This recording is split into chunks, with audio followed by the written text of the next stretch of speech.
This season marks a new beginning. Witness the raw power, iconic sound, and pure speed from the historic Lotus 79. Experience the competition and glory days of early 80s open-wheel action. Watch as drivers wrestle these ground effects cars into submission. Drivers will face off wheel to wheel. For some, it's a chance at redemption.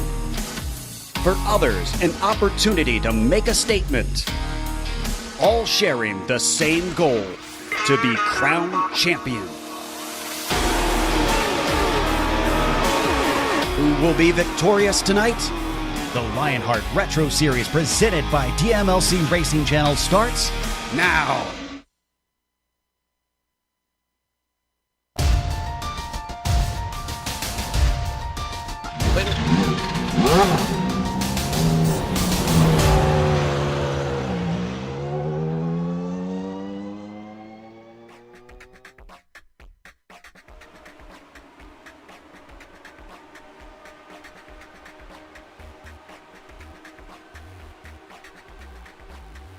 From the New Hampshire Motor Speedway, we're all gamers, and HyperX is always ready to game. Competition, commitment, excitement. This is Lionheart. It's time. The Global Sim Racing Channel's coverage of Season 4 of the Lionheart Retro Series presented by the DMLC Racing Channel. This is the Dewar's 150 and all the simulated retro Lotus 79 action from Green Flag to Victory Donut streams your way live as it happens right here on the iRacing eSports Network. From the motorsports mecca of the Northeast, welcome into another GSRC broadcast and the Sim Experience countdown to clam chowder and green flags. Alongside the banker Brian Yatzik, I'm Jason Galvin, joining you up here in the virtual press box for the Dewar's 150. Sean Ambrose has the director's duties when he's not chewing on those peanut butter chews, and all the great camera angles tonight come to you courtesy of Dougie Beard, who's enjoying a Dewar's Georgia special as we speak. New Hampshire Motor Speedway has long been the safe haven for racing fans in the greater Northeast and New England areas. So what do you say? We take a few laps around the Magic Mile. This is your GSRC track guide.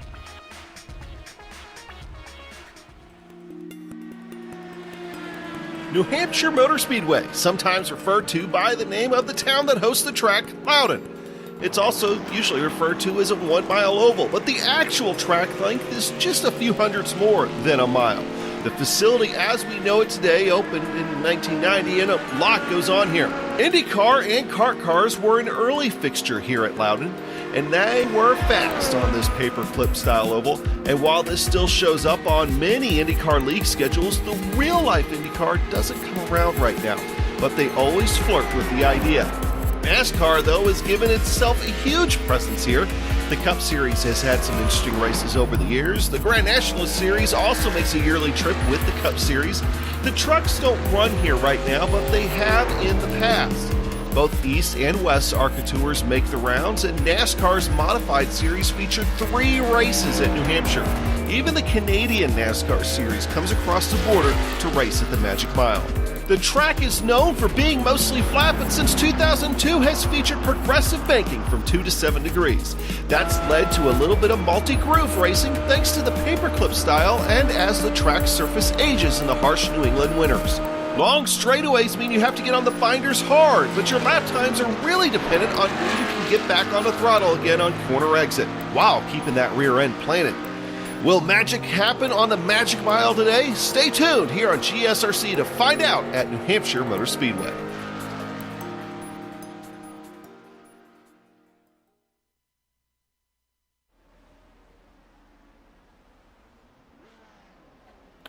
And we'll bring back in my broadcast partner for the night, the banker, Brian Yatzik. Yes, it's New Hampshire. Talk about a tough track, but in these retro cars, you get kind of a different style of racing in the open wheel world. Dare I even say, and hopefully we don't offend the Northeasters out there, modified-esque racing with this L79 around here? Well, Jason, you've drawn a pretty lofty comparison here, and as much as those folks up there in the Northeast will probably debate at this point. You do draw a very easy comparison. If you're not familiar, boys and girls, with the New Hampshire Motor Speedway tonight, let's take a little look at it here. 2 to 7 degrees of banking in the corners, and at the bottom, you've got the flatter amount. Up towards the top is where you see that 7 degrees. So what you're going to probably end up seeing most of the night with these Lotus 79s is everybody kind of following one line. And with the reduced horsepower, much like those modifies that thunder around here, you can go most of this place as long as you got clean air pretty aggressively. So that's where we always kind of see this track every single year sneak up and kind of take you by surprise at the finishes and the racing that it can produce. The magic mile up here, which is actually just a hair over the 1 mile, as you saw on the one display there, 1.06. You see, those are all the fine details that we bring you here with these countdown to greens, and especially this countdown to green that's brought to you by AccuForce, or the Sim Experience AccuForce Pro V2. That is the most advanced tuning feature on the market. AccuForce Direct Drive is second only to the real thing. Check out the entire line of Sim Experience products and on over to simexperience.com. Let's take a look at the championship standings here in the Lionheart Retro Series. And after the last event, which saw one Ryan Otis once again very competitive, running up in the top 5 all night. He has opened up an 84-point advantage over Sage Karam. Little Train, Lionel Callisto sits third. Aaron Morgan currently 4th in points. And Classy Jason Bossy up 3 spots into the 5th position after a great run with a damaged race car even in the last time out. And that was at Motegi. Let's take a look now at the Lionheart Retro Series team standings, and these are brought to you by our good friends at HyperX, and you'll see it's Raven Motorsports Black. This one is, so I'm from Los Angeles area, Lakers, Chick Hearn, Hall of Famer, greatest basketball announcer of all time. We were spoiled in LA, and he used to have this thing he said when games were pretty much out of sight, and the butter's getting cool, Jello's jiggling. I'm telling you right now, this one's over with, folks. Chick is ready to repeat his classic end-of-game line because Raven Motorsports Black is already 165 points up on their teammates, and Sage Karam is missing races. That's not good news for everybody else. But that battle for third's heating up. Senrock Esports has company from Avatar Auto Racing making a big run here. And Unacceptable Racing also right there in 5th. Take a look at the Rookie of the Year standings presented by Butt Kicker. There we see that name, Classy Jason Bossy, up on top of the standings yet again. And now you will notice in that 2nd, 3rd, and 4th, that's where this battle is going to be. You see Reagan there, 52 markers back. Richie Hearn, former real-world IndyCar driver, 61 markers back off the lead. And then 1 point off of him, Ricky Hart. And Malone back there, Mr. Ryan in the 6th spot. A lot of these guys always tend to race around each other. We talk about it week in and week out. That's where you start to see the closeness in this battle. But Jason Bossy starting to stretch it out just a little bit, ever so slightly, bringing himself up there into the lead for the Rookie of the Year standings. And then from there, it's Jason. As the session ends here and we head over for qualifying, I know you and I kind of have a mixed love affair with this place, and we both love Milwaukee, which is often a comparison, correct, to the New Hampshire Motor Speedway. Unfairly, by the way. Unfairly, absolutely agreed. But when it boils down to it, where do you see drivers making those comparisons? Yeah, I mean, I think the simple one is that they're both roughly a mile, right? You have the Milwaukee Mile, and this is the Magic Mile. They're both relatively thin on banking, long straightaways, sweeping corners. But to me, that's kind of where it ends. You think about driving style, and Milwaukee is a heavy brake track, even in the open wheel cars. You're using the brake pedal to help turn the car. You're hugged right around the inside. You cannot run 2x2. I'm not saying you can run 2x2 here at New Hampshire in an Indy car, but I bet you'll see it a little bit tonight in the retro car. And it's going to be hard on that car on the bottom line to be able to hold that. But as we've seen over the years, as the tires wear in this car, Yaz, and remember, tires are a bad thing on ovals here. Last night, if you watched the IndyCar race, we were pitting every chance we had to get tires. You will not see people pitting for tires tonight in the retro car. You actually want those tires to wear down. It helps loosen the car up and get it to rotate through the corners. And as I recall, the first year we ran here was a phenomenal race, and Dustin Wardlow went and smacked Alex Saunders at the end of the race, stunned everybody to steal the win. And he did it because he never took tires. I took tires at the first stop. I thought they'll never get to the end. He didn't take them. And man, those last 20 laps, Dustin's car came alive like a rocket ship. And you can really roll the outside here, especially in this car, Yaz, because of that variable banking. You get up there by the wall and this thing just wants to shoot out of the corner. It is kind of like riding a rocket ship out of the corners here. And you get that same sensation really across every vehicle that you drive here. I mean, I'm pretty predominantly from the NASCAR side of things. So when you kind of get that whole shot feeling, and I know in the drag racing world that you're surrounded in, you kind of know that sensation. And it's a very unique sensation. Especially being at such a short speedway. You used to get that, maybe you get that big run at the top end of, turn 2 out of Chicagoland or Texas, and you really feel alive. But to get that same kind of sensation out of, turns 2 or 4, at the shorter speedway, it's a really unique sensation. Yeah, certainly is. And look at this, classy Jason Bossy, currently up on top of the standings right now.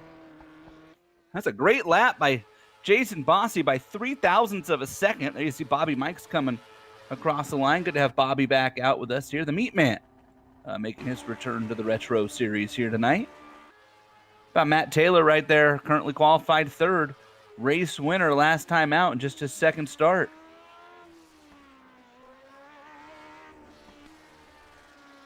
I'm not sure if Ricky knows that we're not racing the road course tonight, but I was just looking at that. Yeah, Ricky Harden, not sure where you're going. Hey, here's the Candyman, Dustin Wardlow.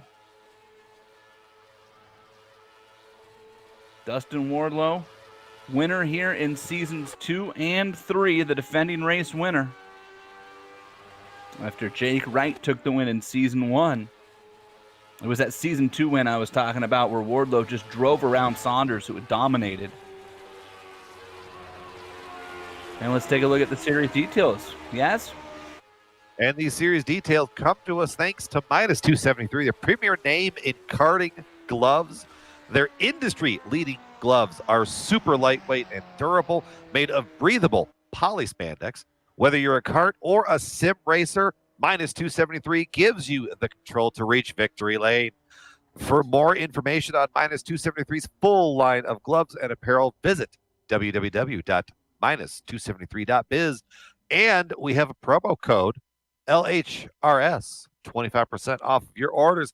There you see season 4 of the retro cars, round 11 of 18, with the 2 worst finishes being dropped. That's where you get the 2 teardrops at the end of that. The Lotus 79, the old ground pounder machine.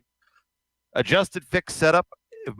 Andrew Kinsella, the setup guru of the Lionheart series, kind of has his hand in all of those elements, with cash and prizes totaling $6,671. And the Lionheart Racing Series, powered by HyperX, the premier open wheel racing league here on iRacing. You're watching one of its 2 great series, the Lionheart Retro Series, presented by the DMLC Racing Channel. Of course, last night we had the Lionheart IndyCar Series presented by First Medical Equipment. Yaz and I both led laps within the final 4 and both lost. So I should, should tell you how our nights went. If you didn't watch it last night, go back and find it. It was a very unique ending of that event. It sure was. It was a great ending. Congratulations to Mike Rigney on his first career win last night in the Lionheart IndyCar Series. All right, let's take a look at the starting lineups here for this one. And then brought to you by our good friends Butt Kicker. And how about that? Classy Jason Bossy, coming off of the podium finish, gets his first career pole by 3 thou over Ryan Otis. Matt Taylor and Paul Jenkins, row 2. Forever Adam Young and Dustin Wardlow, the Candyman, in row 3. Aaron Morgan, Mike Rasmus, another rookie sensation there in row 4. Little Train and Bruno Miranda, that's row 5. Row 6 has Chris Fowler and Tyson Landis, with Bobby Mikes and Chris Reagan rounding out row 7. Right behind them, you've got David Clymer looking to climb up from the 15th starting spot. Tom Dreiling to his outside. Scott Holmes, 17th. Series founder George Anzaldo in the 18th spot, with row 10 being James Paulson and Ryan Corns. Moving on to row 11, and it's Ricky Harden, Tommy Ryan, the teammates, Finney DeCunha and Mike Eleanor Rigney, speaking of the winner last night in row 12, and Richie Hearn and Sam Crow will bring up the final row here. 26 L79s will take the green flag tonight here in the Lionheart Retro Series, presented by the DMLC Racing Channel. Let's take you through the onboard cameras, and we'll start with the 2-time defending race winner. We could call him the master of the Magic Mile, I guess. Dustin Wardlow, the Bakersfield native for Dewar's Candy. Chewy, peanut butter-filled taffy has been enjoyed by generations of families for over a century, and now you can get Dewar's Candy shipped to you all over the world. DewarsCandy.com. Let's head on back to the number 1 machine. Ryan Otis looking on board with the HyperX camera. Whatever you play, however you play, HyperX knows we're all gamers. Use promo code LionHRT15 at HyperXGaming.com. Mike Rasmus has been spectacular here since coming over the Lionheart Retro Series. Will tonight be the night he gets his first win with the Midwest Simulations on board, makers of the Spotlights visual spotter system. You watch the track, we'll watch the rest. Use the promo code LionFan at MidwestSim.com. And last and certainly not least, Ricky Harden in the Harden the Wall. See a little pun on the name for the channel name, number 5 machine. Watch live on Twitch. Jason, let's get this thing going, buddy. We are ready to go here at New Hampshire. 150 miles, 142 laps. This is the Dewar's 150. The Lionheart Retro Series, and Jason Bossy stands on the loud pedal with his first career pole and brings us to the green flag. Clean so far, off into 1. Bossy slots down in front of Ryan Otis. Matt Taylor gets passed up top. There's that outside line we talked about. Paul Jenkins uses the momentum. Oh, contact! It's Taylor and Jenkins! Caution out already! Taylor into the barriers. Jenkins around as well. The battle for third brings out the first caution on the opening lap. We didn't even get a half mile into that one, and Matt Taylor, who's finished up in the top 5 in both of his starts and won the last time out at Motegi, is already going to be out of contention. Here's another look at the GSRC replay. Yaz, what happened? Just simple coming together out of the corner there. And then, you know, I'm hoping that Matt was trying to swing up in line behind Paul and just misjudged. But golly, that you could kind of draw the famous crutch of online wrecks. You could maybe argue some net code in there. It was the truth, honestly, probably lies somewhere between it. But we're talking about it, getting that whole shot out of the corner, being at the bottom lane out of those corners is not the preferred lane. So trying to get up, pull into that draft as fast as possible. And in this case, it seems like it has had dire effects.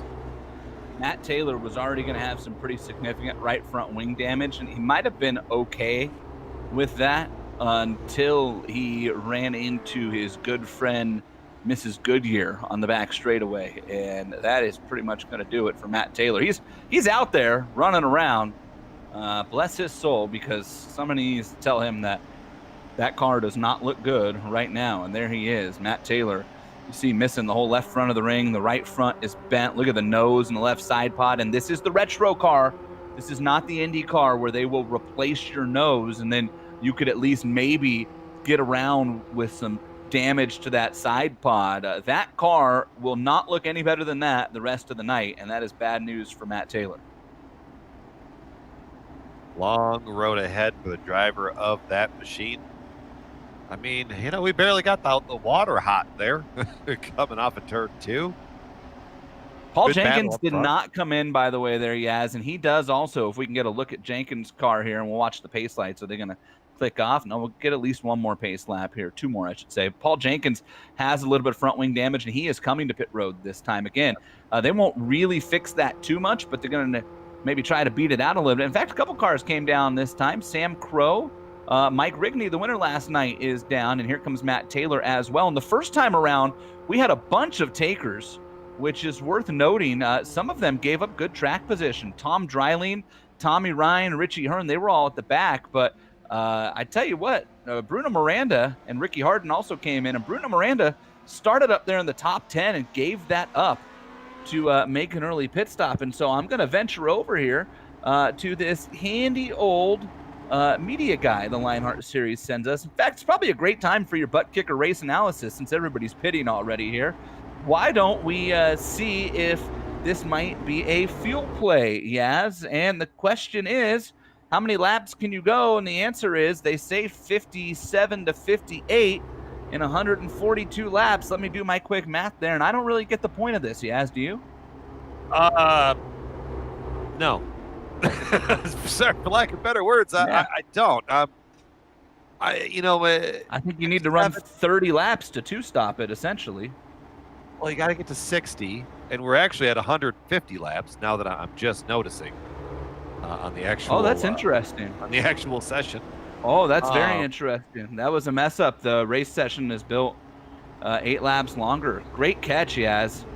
The race is supposed to be 142 laps. That's advertised. This place is slightly bigger than 1 mile. And so 150 miles is supposed to be 142 laps. And Brian, you are in fact correct. The race session was apparently built for 150 laps. So we're going to give you 8 free laps here tonight. I tell you what, we'll declare a winner at 142. And if it's a different one at 150, we'll split the points right down the middle, okay? Oh, good. Perfect. All right, here we go. Pace car going to peel off here. That iRacing Ford Mustang swings off, and Classy Jason Bossy gets a second chance to lead the Lionheart field to the green here at New Hampshire. Let's see if this one is a little better. We've yet to get to turn 3 under green. Of course, we've only tried it one time. You see some cars fanning out back there, about 7th, 8th place on back as we head into turns 1 and 2, and so far looking good. But here's where we had trouble on lap 1. And you're going to see that gaggle coming off of turn 2 there early on these restarts is probably going to be the opportunity to strike when everybody's compacted in there together. Maybe pick up a little bit of aero wash from the aero wash advantage where you can actually get around it because everybody's up in that preferred lane. We've made it 1 lap, so that's marking that one down already. Good side-by-side battles all over, too. So Mike Rasmus taking a look at Adam Young, the GSRC broadcaster. That's the battle for 4th. Adam Young up top, one of the riding shotgun cars. Rasmus to the bottom, going to try to clear him, and does so. But that move by Mike Rasmus. Who says you can't pass on the bottom in one of these cars early on, yes? That's a pretty power move right off the bat, looking back.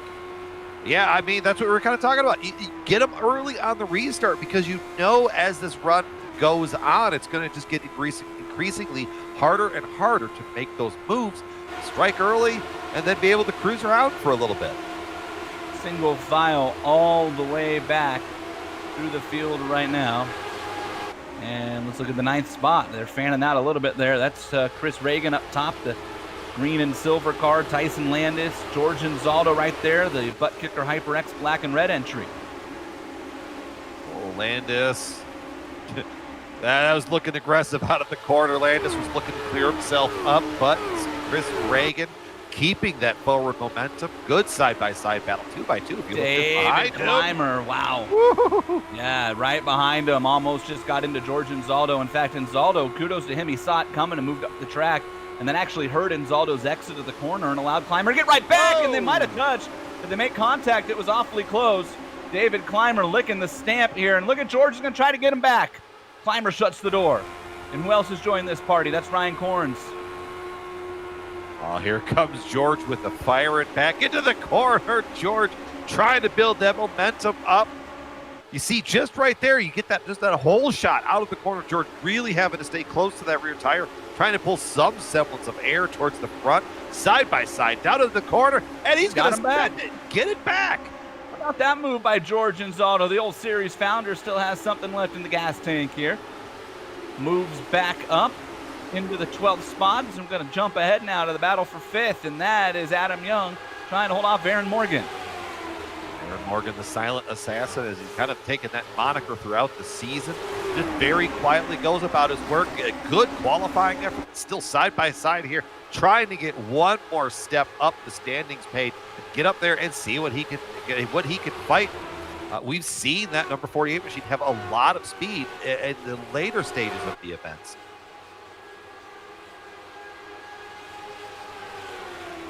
Adam Young hanging on for now. Working lap number 13 of 150 now. In this extended Dewar's 150 here at New Hampshire. Up front, you're missing not much. I know Jason Bossie's got a lot of fans, and he has checked out as Adam Young going to have to defend again. This is Aaron Morgan you're on board with. Aaron Morgan not going to get it done quite yet. Struggling to keep that momentum from the bottom. There you go. Going there, slide job. Gave him the old Sammy Swindell into turn 1, and that's one spot for Aaron Morgan. And Adam Young's slide back continues. Now his teammate, Lionel Callisto, we call him Little Train, will try to line up and take a shot at his teammate. On to pit road is Matt Taylor again in that damaged race car. You might have saw him flash by.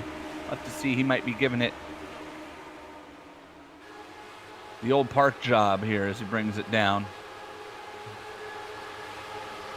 Those cars that pitted in the back, by the way, but keeping an eye on them, Yaz, they have gone nowhere. They've stayed right at the back. Richie Hurd, first one on, we'll say first one off of pit road, right at the 18th spot. Mike Rigney, the winner last night, right there at 19th, 20th. Bruno hanging out back there in that number 91 machine. What if Bruno just went to the back because he's like, gosh darned it, I'm tired of these guys realizing I'm up front, and then they go to me, and then somebody wrecks me. Because I feel like that has happened to Bruno, and there's our boy Bruno Miranda. Like every race this season. Is that Paul Jenkins trying to make a move? It is. Jenkins looking a little racy there. Even that front wing bent just a little bit. Paul up with Paul. Well, actually, Bruno Miranda's got a bunch of rear wing damage, Yaz. Where did that come from? That must have been, I'm going to say, some kind of stack up from the first incident. Or I don't know. I don't know where he would have gotten that damage. That actually happened, and we're not going to be able to see it, but I'm just going to update everybody here. That happened on lap 12 with Paul Jenkins. Oh. Bruno got up the track off of 4, bounced off the wall, lifted, and Paul ran him over, and that's where that damage is from. As we check in on the battle for 7th here. Adam Young not really maintaining that good qualifying effort, starting 5th, not necessarily working his way forward, falling back, just not being able to get a good feel in the steering wheel of that 12 riding shotgun machine. Looking at Chris Fowler looking to get that spot away. It's just Chris Fowler, I think, newest admin member of Lionheart, if I heard that correctly. Yeah, and the filed under the out of left field announcements from last week. Which was, hey, look, I'm all for it. Anybody who's going to help this league out, sign me up. Absolutely. Fowler trying to make a move here. He's up to 8th right now. Just behind him, the return of Bobby Mikes and trying to hold off Chris Reagan. These drivers were in the HyperX Summer Shootout Series. You saw here last Sunday. Bobby was in there. Chris Taylor was in there. Adam Young. Ryan Otis. Good. It was a fun event driving the Ford GTs at Milwaukee. Sad I missed it. It's my father's birthday, so hoping to be back for the next one. I think we're at a road course next, right? And then we finish up at Indy, I believe. So Road America and then Indy. That's right. Okay, I can get on board with that. Yeah, coming up next month in September. Fowler inside of Young. Sorry, go ahead. Yes, it's here live on GSRC, right? Absolutely. Who's the broadcast team for that, Yes? Do you know? It was, well, last week was Justin Prince and Sam Ryman. Oh, that's a good broadcast team. That absolutely is a good broadcast. That is the regular team, I'm told. Yeah. Justin Prince is a plus play-by-play guy. I've gotten to know him pretty well here over the years. Does a lot of other sports like myself. Really fine young Canadian, I do believe. Sam Ryman, longtime supporter here of Lionheart. By the way, I guess we bring up Sam Ryman. I'd be remiss if I didn't mention, and it was brought up last night on the IndyCar broadcast, that last night we lost a good friend of many of us here in the Lionheart series, some more than others, specifically Sam Ryman and my broadcast partner tonight, Brian Yazik, and we lost Bryce Whitson. Long time battle with cancer, 3+ years with leukemia that Bryce fought it off. Bryce Whitson was a employee at Hendrick Motorsports, became good friends with Jeff Gordon and Jimmy Johnson and some of the drivers there throughout his battle. And we want to send out our heartfelt condolences to his wife, Rachel, and to his good friends. Like I said, Sam, I know, lived with them for a while. Brian, I know you and Bryce were very, very close and were teammates for a long time over on the stock car side of things. Great young man. We lost him way, way, way too soon. And I think it goes without saying that cancer absolutely sucks. Our condolences to Bryce Whitson.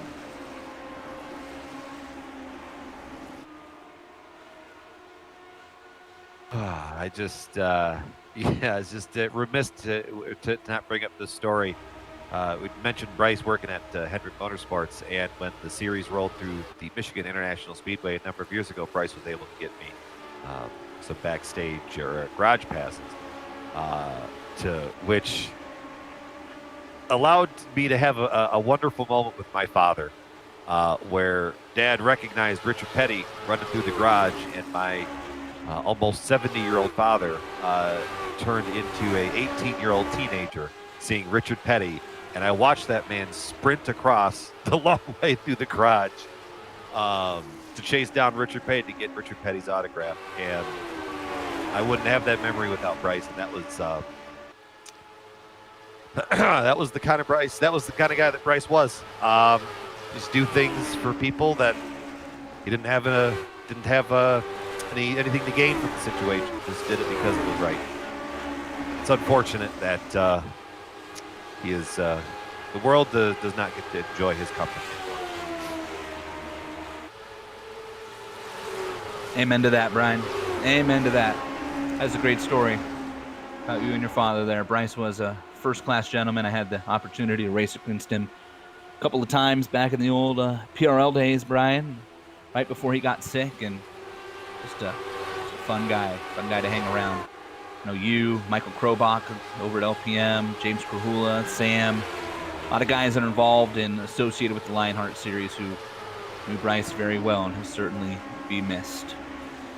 We're watching a battle that continues right here. We've been watching this one for several laps between Adam Young and Chris Fowler. That's Fowler in the blue and white car trying again to get around Adam Young. This has been a never-ending story for Chris Fowler, who just can't find any grip down there on the bottom of the racetrack. He gets the run, and then he can't get around Adam Young. This is for 7th and 8th. We're currently working lap 30 of 150 here in the Dewar's 150 at New Hampshire Motor Speedway.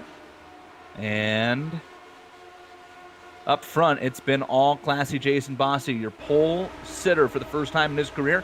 He's led every one of the 31 laps now. He's also been the fastest car on the track. A 26:49 with a 9 was his best lap. Oh, Ryan Otis, second. Young. Adam Young is in the wall. No Out caution of turn yet. 4. No caution. You know, sometimes you fly close to the surface, or what is it? You fly close to the sun, you're going to get burned. And I think that's what happened to Adam Young right here. Just trying to get every inch of racetrack. And unfortunately, a half inch beyond what he was trying to get was a concrete wall. With a Chris Fowler on board might be enough for the patented Lionheart diaper change moment of the race there. In fact, Adam just apologized to Chris, told him not to worry about it. Adam is into pit road. Going to have that number 12 riding shotgun car looked at, and that thing has some pretty serious damage, not just to the front wing, which is collapsed in, but the suspension's a little tweaked as well. And we're going to check in here on the Chris Reagan-Tyson Landis battle, which suddenly is a battle for 9th with Adam Young's misfortunes. Let's see if Adam Young decides to park that race car. He's down on pit road, I think, seeing what the pit crew has to say about it. Matt Taylor has retired. Also of note, Bruno Miranda retired as well. So they are the first 2 cars out of this event. Adam Young now the only car running a lap down as he sits in his pit stall still, having that race car looked at and worked on, and is yet to make a decision there.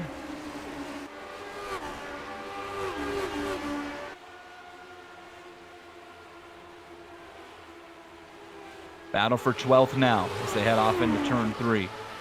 And this is a long group of cars. David Clymer, Scott Holmes, Fitting DeCunha, James Paulson, Richie Hearn, Mike Rigney, and Paul Jenkins. Jenkins, Rigney, Hearn all came to pit road on that opening yellow. And remember, Paul Jenkins has been involved in 2 separate incidents so far.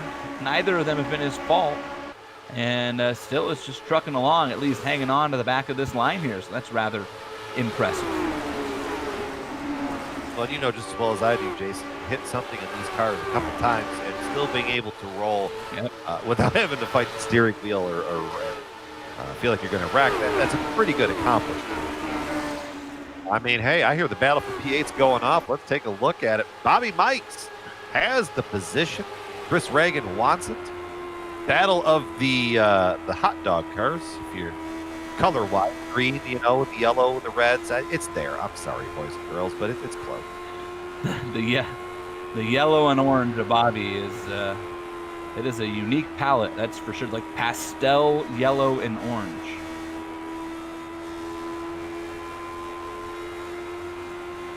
This is just kind of how this race ends up being once the tires set in and the fuel burns off. It's just very hard to get that run. So you might see those gaps close. Like Mike Rasmus last time ran the fastest lap on the track, but what you're going to find out, though, you can run those fast laps, and until you get into the pack, you kind of don't have anywhere to go with it. It's like a dog chasing a car. What do you do when you get there? Well, again, remember what we talked about, how this car, once the tires totally fall off, actually gets better in the draft. And so now you're kind of in the patience game, right? You're just going to wait unless you get a caution and a chance to make some moves on a restart in the pack, you know, let somebody else get aero washed, make a move on them. You're pretty much riding at this point. It sounds silly until the probably final fuel run of the race, and then things might really come alive.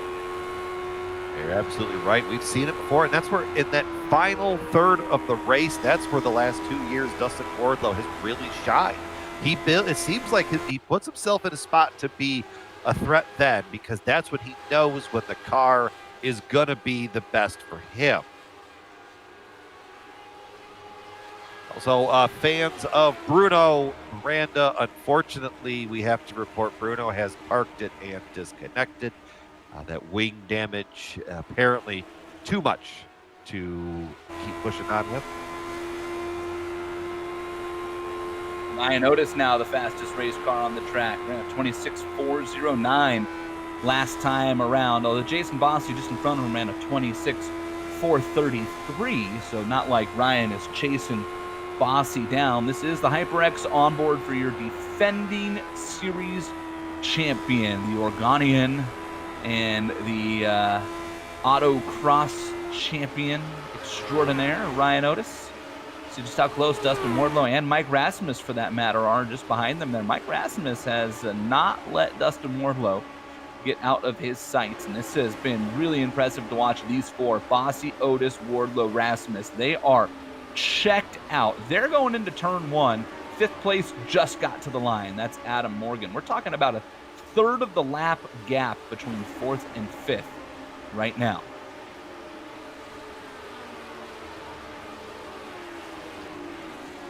Tom Dreiling coming to pit road here, lap 42, so this is in the pit window, and Dreiling was just getting lapped.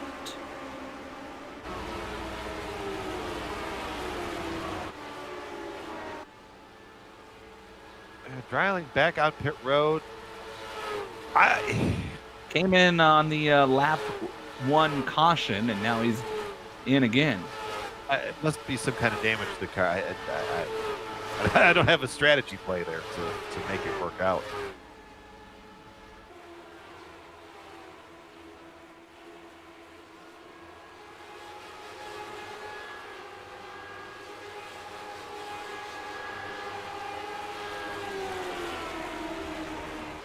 Chris Reagan on screen, not being able to really close up that gap to Bobby Mikes. And to Bobby's credit, he's been pushing that gap out just a little bit. They've been trading lap times, but Bobby has been able to make that go.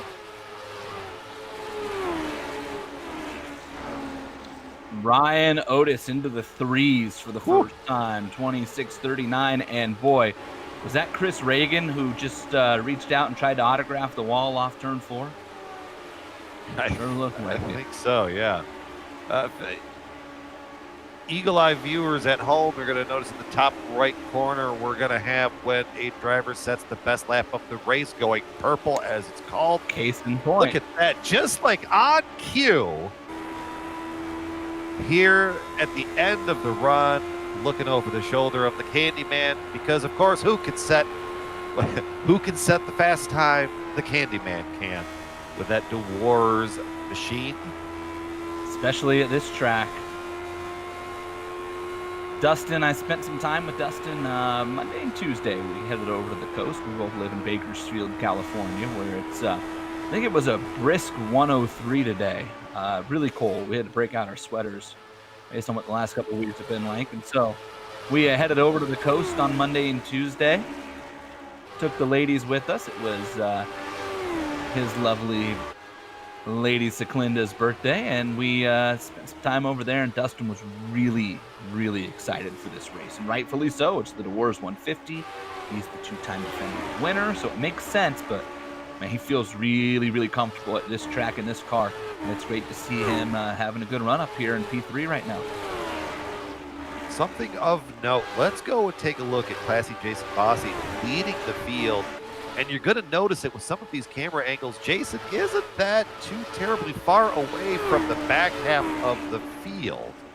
So with the fuel window that we've already established being around 57 laps, they had that caution early.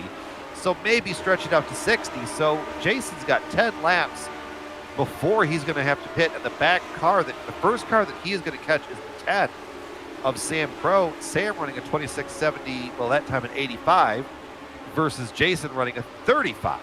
So at that pace, it's going to get real interesting on when you have to make that call to get to pit road, because do you try to maybe short pit it and get away from the back half of the field, or do you try and run it long to hit your window and just kind of deal with the ramifications?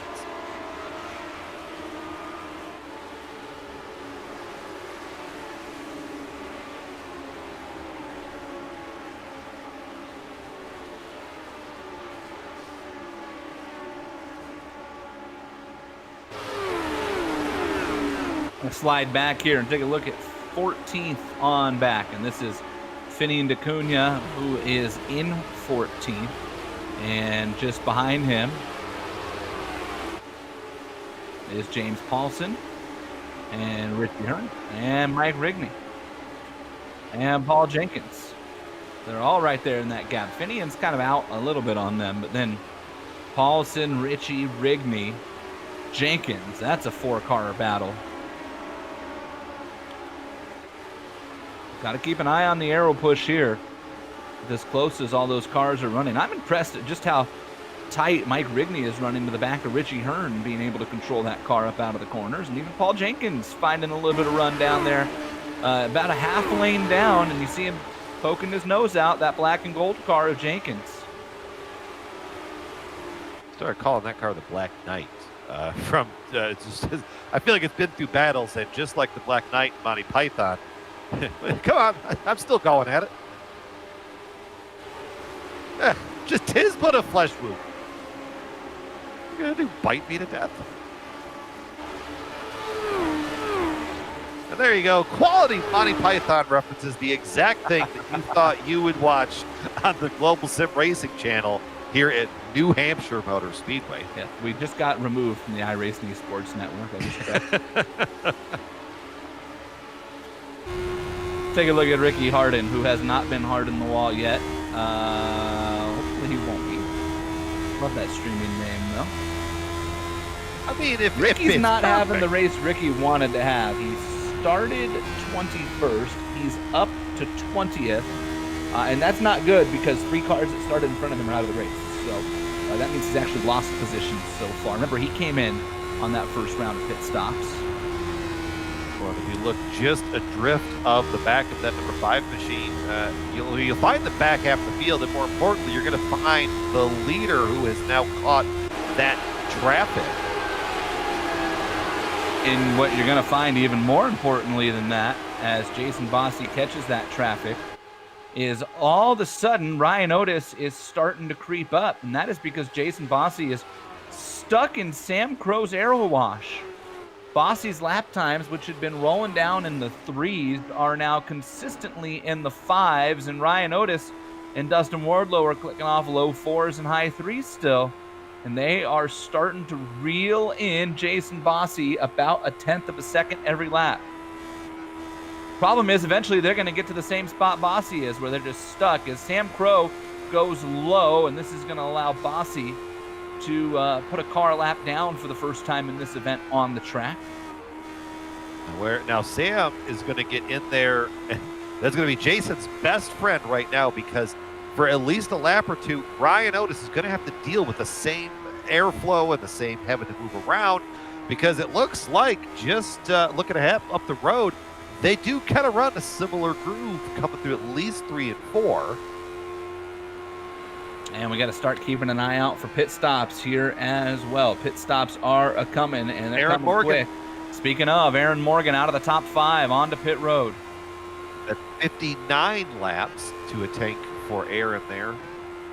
I cannot imagine everybody else who hasn't stopped yet is going to be too far away, unless Aaron's going for the undercut, maybe stuck behind a couple cars and go, hey, maybe I can get some clean air and leapfrog them on the other side, because passing cars on pit road is way easier than passing them on the track. Remember, Aaron Morgan was in 5th, so he was about 1/3 of a lap behind Mike Rasmus in the 4th spot, and he was battling. And here comes Ryan Otis this time by. Here comes Jason Bossy. Here comes Ryan Otis. Dustin Wardlow is going to get another lap out of it. So is Mike Rasmus, but your first 2 cars are in. Jason Bossy had led every lap of this one. Dustin Wardlow ticks off a lap led and a bonus point there.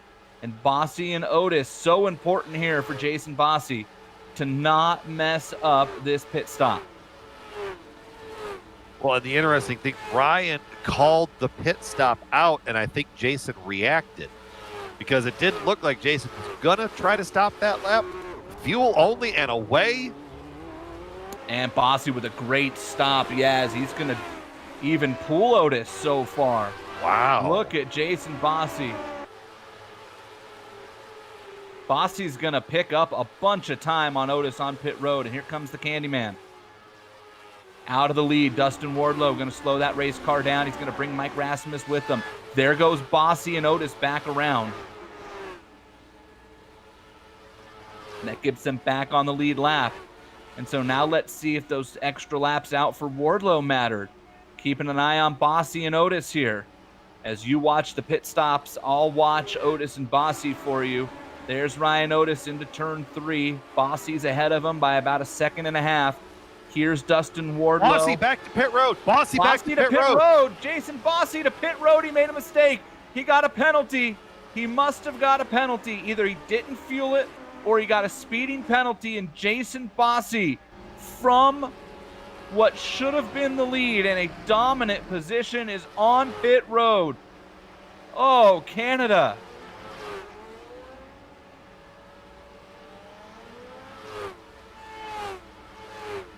Did he not put fuel in it yet? No, he was on pit road. This is a long stop and go. 15. Well, something else is going on. Wow, stunning development for Jason Bossy, who's still sitting there, still on pit road. Unbelievable. Now got 30 seconds, but that was... Would that be a Unsynced pit blend exit? line? Yeah, that's the only thing I could think of. That is, But where is... the blend line is off of 2. I'm going to go back and look. We'll stay with the race. Let me go back and look.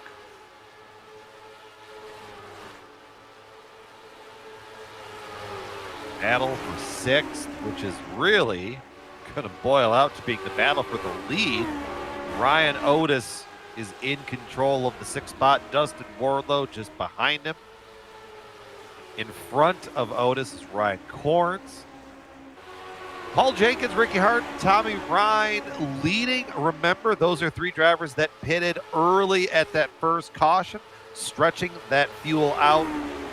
Ricky to pit road this time, maybe trying to grab a little bit of extra strategy here. Ricky and Tommy, known for definitely marching to the beat of their own drum.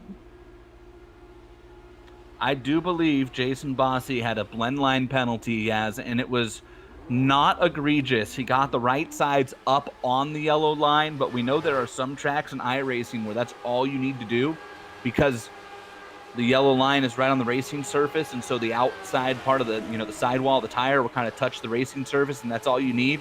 And that's the only thing I can see watching that entire stop that would call for that long of a penalty. And you talk about heartbreak. Jason Bossy was dominating this event, and he is now a lap down and then some. In fact, he's the next car in front of Ryan Otis as Dustin Wardlow gets around Ryan Corns here.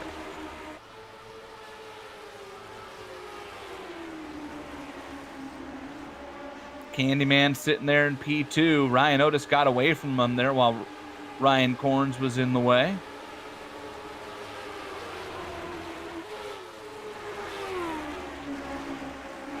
Although Otis going to hit a little traffic here now with Tommy Ryan. In fact, unless we get a yellow, the leaders are going to be stuck in traffic for the rest of this race, basically. Oh, yeah, it's just, I glanced over at the track map, and there's the big wad, and it just happens to be right around the leader. Now you look right up that, look at the camera angle. You see a couple in front. I think we're going to get the sweeping angle this way, and you're going to look forward and see just what Ryan Otis is going to have to deal with here for the next segment of this race. That is ugly. On board with Ryan Otis. To see just up the way, just a steady stream of cars. You're going to see a little bit better here off of turn 2. But yeah, just that's, you get to look forward to that for the next 50 laps.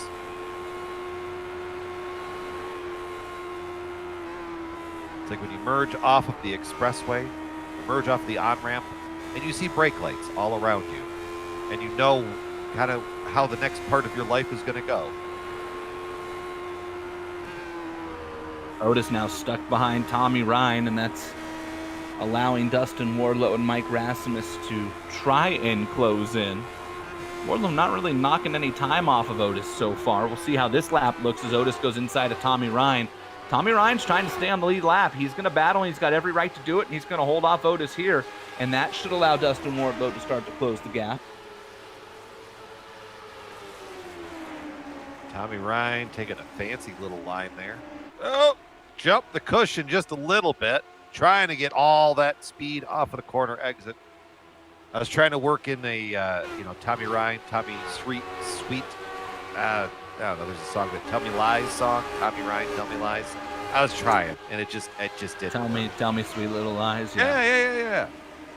Tell me sweet Tommy Ryan. That sounds kind of weird, to be honest. It does sound a little weird. Yeah. Not the weirdest thing I've probably said on air. Not even in the last 20 minutes, probably.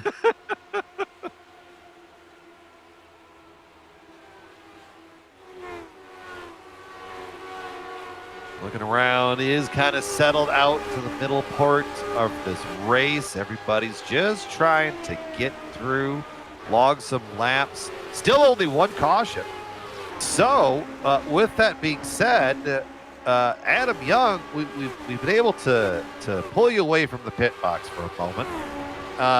So what happened there out of turn I four, just Adam? grabbed the right rear, just grabbed the wall, and of course the thing that it does in these cars, it likes to hop, skippity, jump, act like a bunny against that dang wall, and did everything I could to keep it up there, not bring out a caution, slid in front of George, but that's because it either did that or slid into the inside wall, and there would be a caution. So, but that's the thing is, cars tough and dirty air.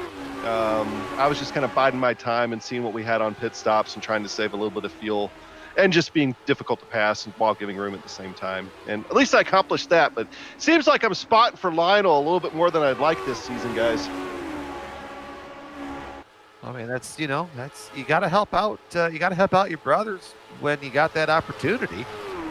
Yeah, that's right. He's having a great season. I've got my 3 best tracks in the entire calendar coming up right in a row with Iowa, Gateway, Michigan. Of course, I hold the race record there at Michigan.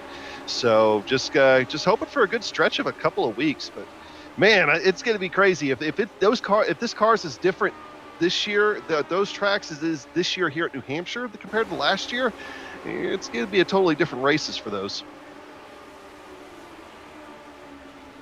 Yeah, as you thought I was bad at dropping little, subtle galvanisms in there, and there's Adam Young just with of course, I hold the race record at Michigan. Yeah, I gotta gloat where I can. I don't have a lot to gloat about. Hey, I've made a career of it.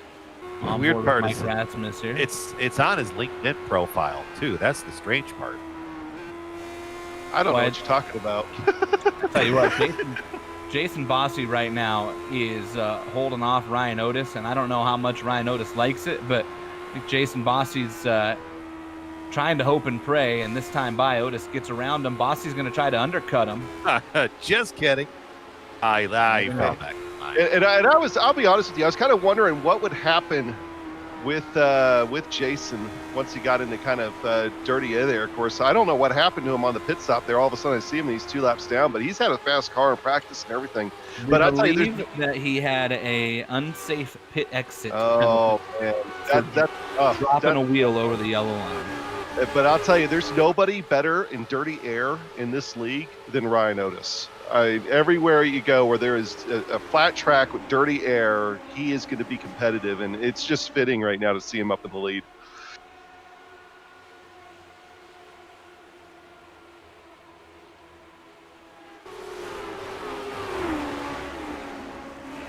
I see him navigating turns 3 and 4 and slower traffic, but James Paulson a lap behind the leaders.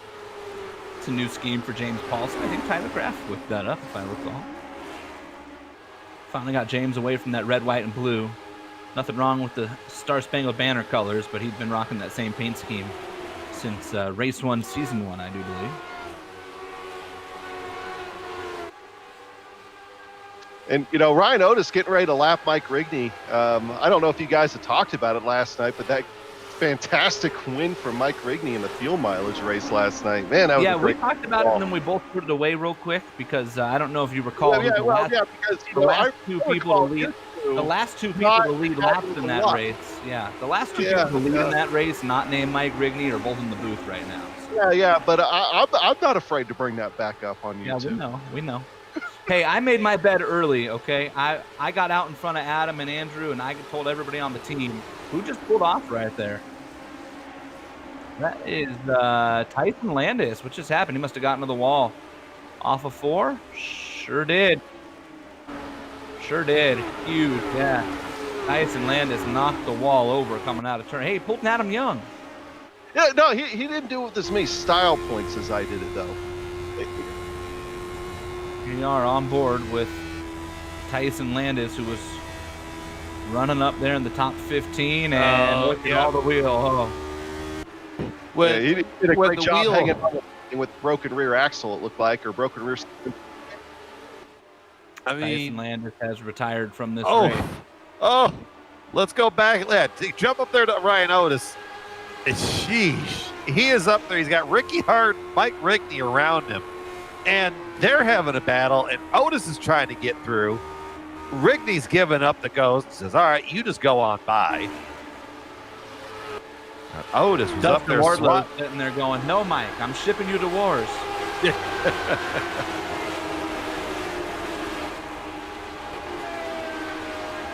Now, I'm going to get back on the pit box here for Lionel for a few minutes, but I'm going to leave you guys with this parting note that Dustin Wardlow, don't count him out of this thing. He was able to pull off 25/8 in the practice session on his second stint, just right before this race. So he's got himself a fast car I think, between him and Ryan Otis, I think it's going to come down to the line between them if this thing stays green. Adam, it might not surprise you to know this, but Dustin Wardlow has won this race each of the last 2 years. Oh yeah, I know. I think I called it last year or the year before. I can't remember. Oh, it was the year before, 2 years ago. Because I think I finished third in that race behind he and Alex Saunders. So but anyway. All right, well, hey, I appreciate you guys bringing me in here for a little bit, and I'm going to go back and hopefully see if we can get Lionel top 5 tonight. All right, Adam, thanks for jumping in there. Adam Young, boy, got a car. I almost caught the wall in front of Wardlow back there. We just moved on back to P7. Who was that? That's James Paulson, I think, who just had a oh my moment. This is Bobby Mikes and Chris Reagan into turn 3. This is a battle for the 7th spot. These two have been glued together all race, and they just keep picking up spots. By the way, Jordan Zaldo's there now for 9th. How about that? George to the inside of Reagan. Trying to get that drive off, just not quite there. Trying to maintain that side-by-side down to the corner. Enter low, cut it, and just try to, as soon as you kind of hear clear, oh, goodness, everybody got really tight off the corner. Reagan with a big run, though. Nowhere to go with it. Back under attack by Zaldo, who's been trying to get 2 for the price of 1. A twofer. You got one working on the other. Boy, look at that. Man, the Robert Kraft special for George and Zaldo. Gets around Bobby Mikes and Chris Reagan. George is going, I don't know what you guys are talking about. You can pass. And look at that, just checking out now. George and Zaldo driving away from Bobby Mikes and Chris Reagan got to be looking at each other right now going, the two of us have been wheel to wheel since the green flag and can't get away. And George just blew by both of us and said, bye.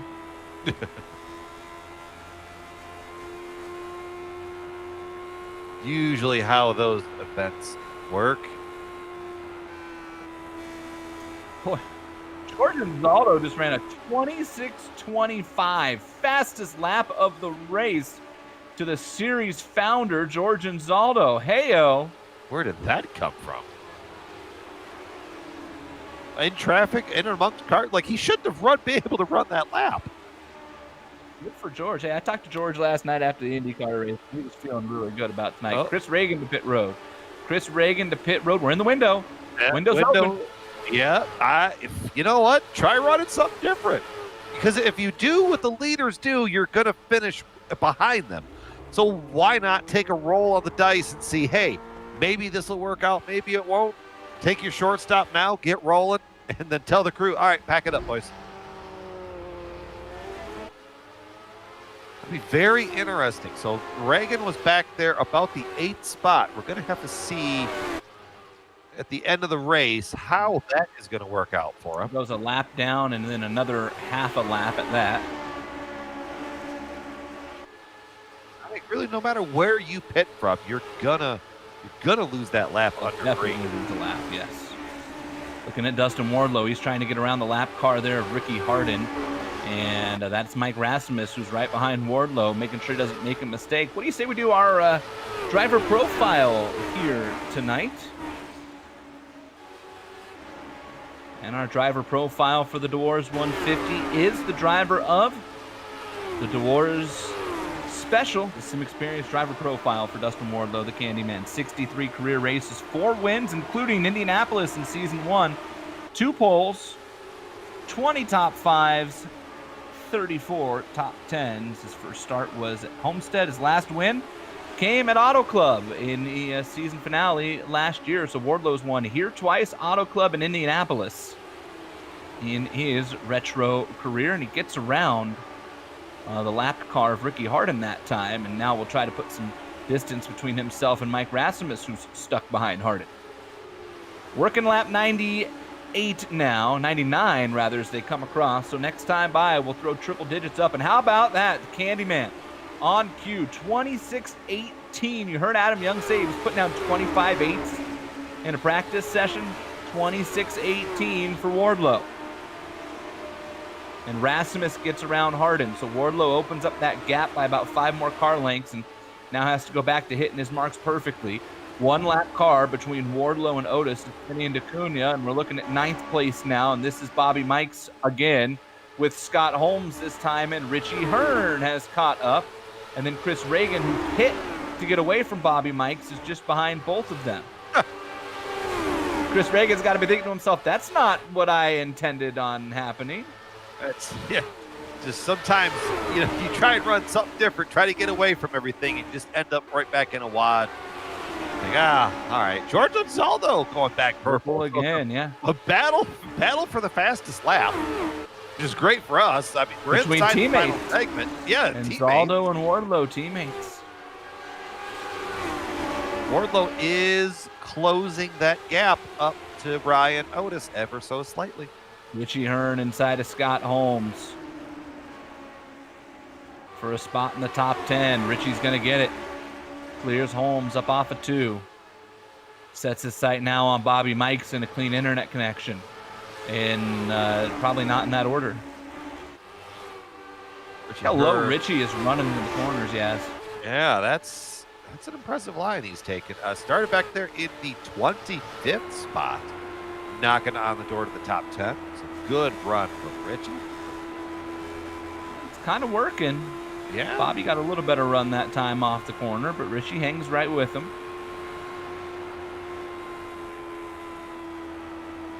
48 laps to go, and we are in the pit window for the final time. In fact, I think Tommy Ryan is going to take advantage of that, coming to pit road. George Ansaldo goes purple again, 26.069. George out there running qualifying laps right now.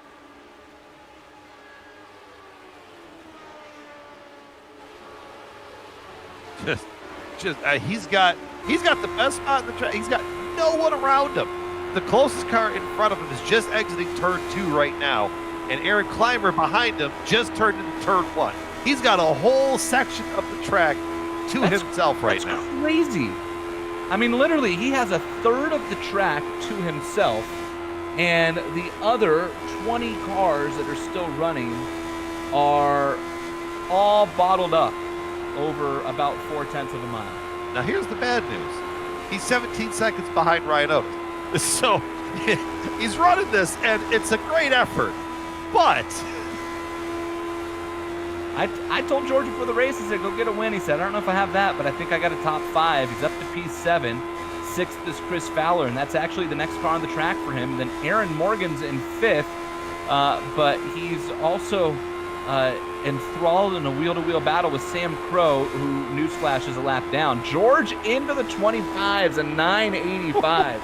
25.985. David Clymer just went 26.0. Nobody else has even been in the O's until Dustin Wardlow just, of course, shut me up. It goes 0.88. But how about that? George Ansaldo has over 1/10 of a second on the field right now. Some impressive laps of the driver of that number 6 machine. See that onboard we keep going to, thanks to our director, Sean Ambrose? Yeah, all you aspiring Retro Series drivers out there, do me a favor, whip out your old iPhone and just film like 5 or 6 of these laps so that you remember come your debut in this series at this track next year, what good old Georgie boy was doing with 45 laps to go. Back to Bobby Mikes and Richie Hearn, because we just can't seem to get enough of the hot dog and highlighter combo.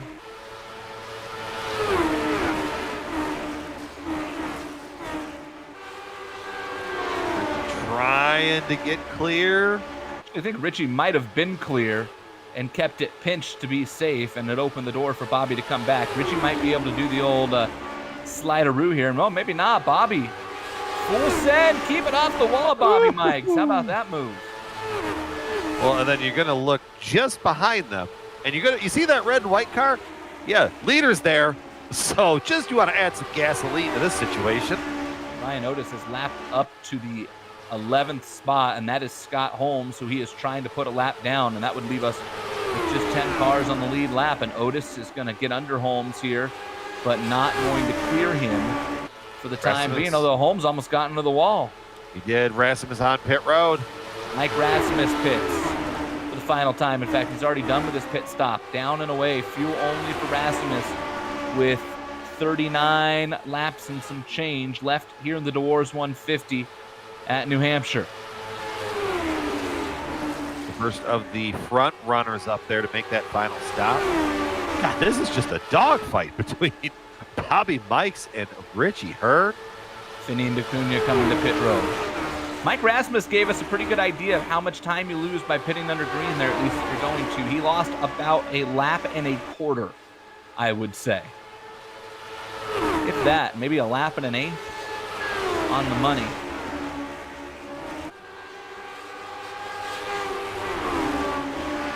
Oh, car on the wall in front of Otis. Is that Bobby Mikes? If he didn't get it, boy, he came close. Ryan Otis had to make a defensive move. Let's take another look. GSRC replay.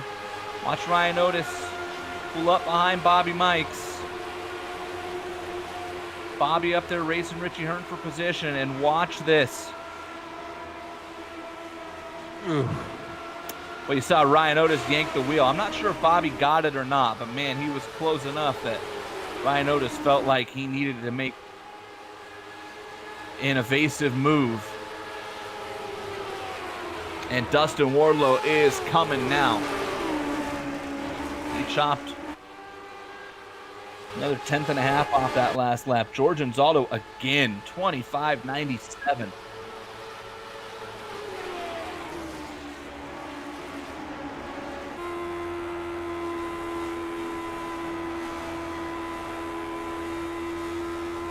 Chris Fowler currently in 5th. George Anzaldo's in 6th, trying to run him down, and we're going to show you the lap comparisons. As Anzaldo goes purple again, a 25.93, and look at this. In the last 5 laps, he is just chunking off. Quarter of a second, 2/10, 10th and a half, 3/10, quarter of a second. I mean, he's up almost a second and a half just over the last 5 laps. Chris Fowler comes across. Again, he's stuck in the 29s, and George Anzaldo comes across, and he runs a 25.94 on that lap and knocks 3 more tenths off of Chris Fowler. Before they get to pit road, Chris Fowler is going to have company from George Anzaldo.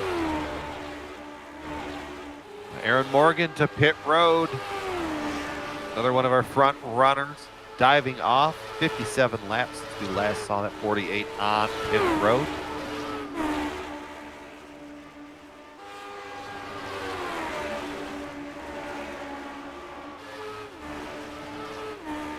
Taking a look at the 48 car. He is down and away. No, not yet. There he goes. That was a long stop, it felt like, for Aaron Morgan.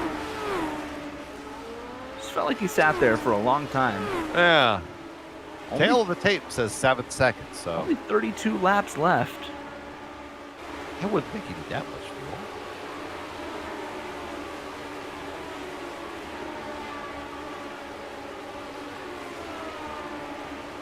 In fact, his pit time was identical to Mike Rasmus, despite running an extra 9 laps. Let's check in on the battle for 12th now. This is James Paulson, Ricky Harden, Mike Rigney. It's Harden leading Paulson down there on the low side. He's just behind him. Yep, here comes James Paulson to pit road. Everything low down to 45 miles an hour. No pit road speed limiter. Drivers that raced last night going to have to adjust themselves for that. Leaders coming. Ryan Otis announces it down the back straightaway as Dustin Wardlow has closed that gap to under a second. Ryan Otis says, all right, time to pit. Teammate is coming. I think Otis is going to go for the overkill. Try and run a lap or 2 longer, set some blistering times. Hope that Otis gets stuck in traffic on the way out. And Wardlow, remember, he also ran his first stint longer too. So he had 2 laps on Otis already. If he can do that, that means in theory he could get 3 or 4 laps here. Yeah, Ryan Otis, no tires. No tires. Away. Wardlow still on track, but Wardlow has clean air.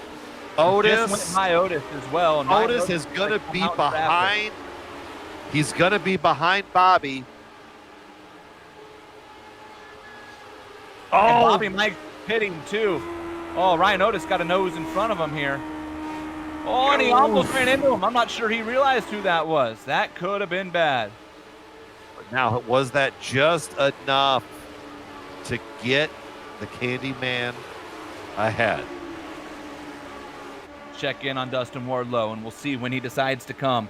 26-0. How about George Anzaldo as pit stops continue is up to P2 right now. That won't cycle that way, but how about that for the series founder? And Wardlow across the line, back into the 25s at a 25.98. Otis 26.34.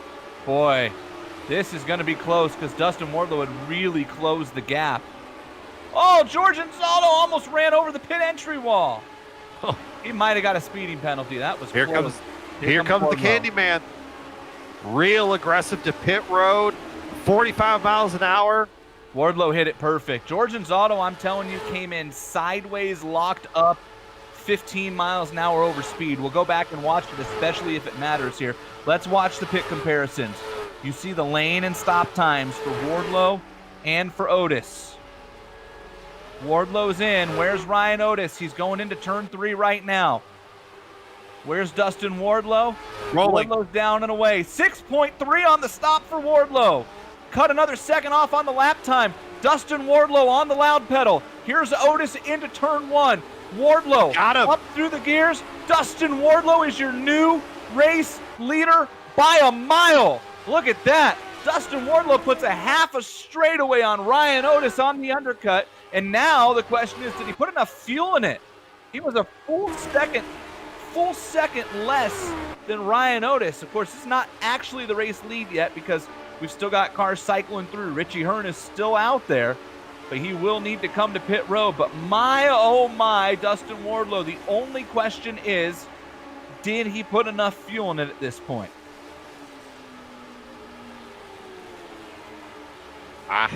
I'd hate to think he didn't. I've got to think that number 9 machine has just enough fuel to get to the end. When you look at the stop time, 6 seconds versus 6.7 to Ryan Otis. Made up a lot of time on entry, had that clean air.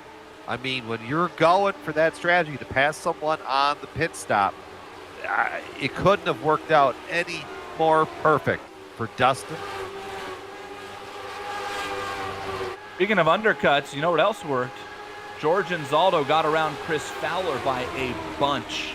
In fact, George has Aaron Morgan in his sights, and last time by was 0.2 quicker than Morgan. And once we're done cycling stops, that will be a battle for 5th place. So we'll have to keep an eye on that as well. This is Bobby Mike, Scott Holmes, Mike Rasmus, and that's Ricky Harden pitting from behind them from 5th place. Paul Jenkins also in from 3rd, just in front of him.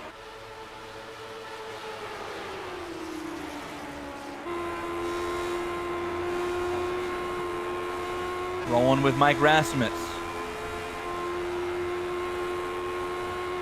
Midwest Simulations, Scott Rupp and his great company, the Spotlights. I'm here to tell you right now, if you don't have Spotlights and you are an iRacer, you are wasting valuable resources. They are incredibly affordable, and it is the single greatest upgrade, bang for your buck, you can make to your system. I assure you of that. Are there things that will help you go faster?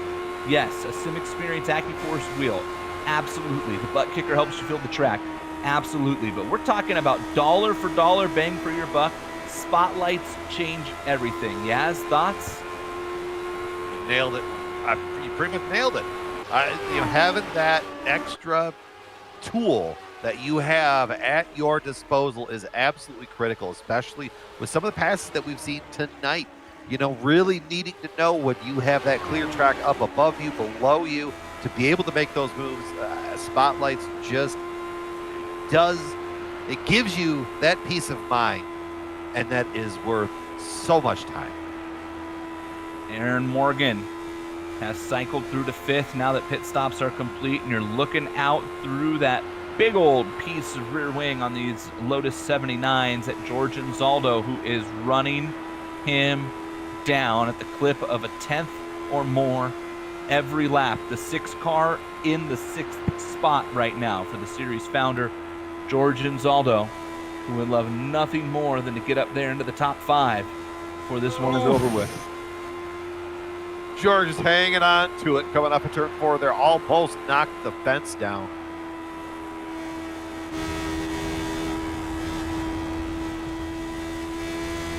George has 1 top 10 this season, still looking for his first top 5.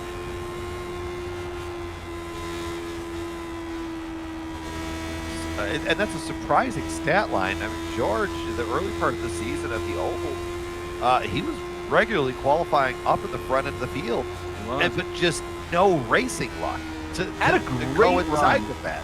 Had a great run last night, too, in IndyCar. I couldn't tell you where he finished because, again, go watch the last 3 laps if you didn't watch it here. The Pocono race last night for the Lionheart Series on the IndyCar side of things. But, I know I ran up there in anywhere from 4th to 6th for a good chunk of the race. And I spent a long time around George, who made an early decision to stay out and pick up track position on tires, and surprised the heck out of all of us on 8-lap older tires and hung with that lead pack the rest of the race. Again, couldn't tell you where he actually finished because fuel turned everything upside down in the last couple laps. But man, shout out to George. It's been a great week for him so far.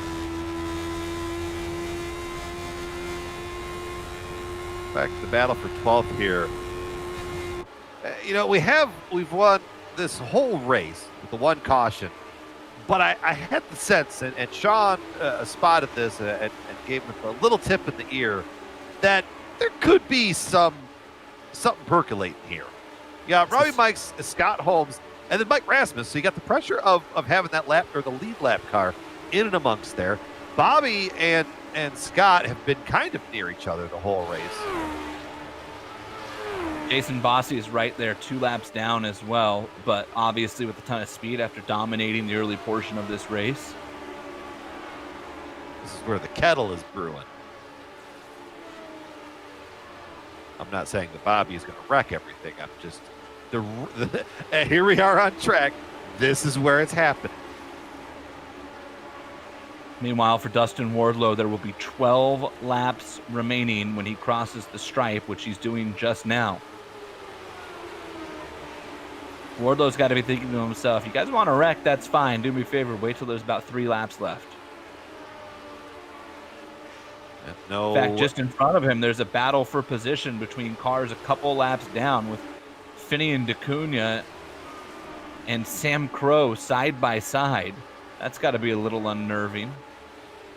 There's Wardlow. There's Richie Hearn just in front of him, who's the last car on the lead lap at 9th, going now underneath Sam Crow. On board with the Candyman.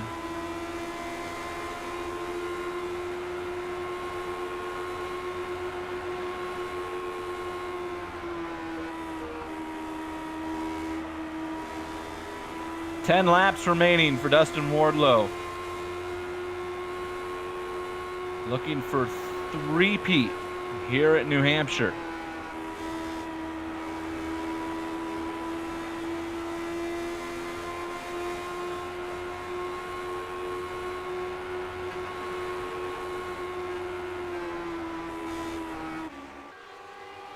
Everything that goes into winning one of these Lionheart Retro Series races, everything that's got to go right.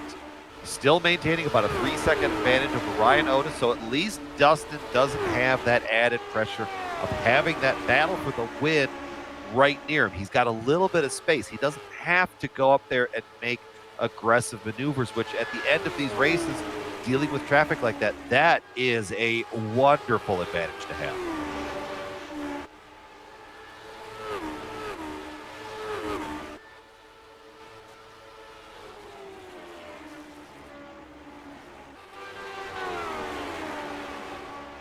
Looking all over. A lot of single file racing going on. Finian and Sam Crow still fighting. That's a whale of a battle for 20th. Battle for 19th is impeccable right now between Finian and Sam Crow. Words I wasn't sure I would utter 143 laps ago. If 2020 has taught us anything, Jason. Touché. It even found its way into iRacing. Yeah. Look at that. Finian going back with a crossover all the way down. Oh! That was clear-ish. Ryan Otis is right behind them like, guys, I really want a caution, but I don't want to be in it. Yeah. Here's the onboard with Ryan Otis. You generally... Champion. Boy, Finian looks like he's maybe backed off and realized that it might not be worth picking up an avoidable contact there, and Otis is going to go right by him. Otis Dustin Wardlow crosses the stripe, 5 to go. Sorry, Yaz. No, it's all good. You were saying actual things. I was just going to make a joke. But that's why we pay you the big bucks. Wait, you guys get paid? Anyways, everybody getting through there. It just I'm going to be watching as Otis now goes to get away.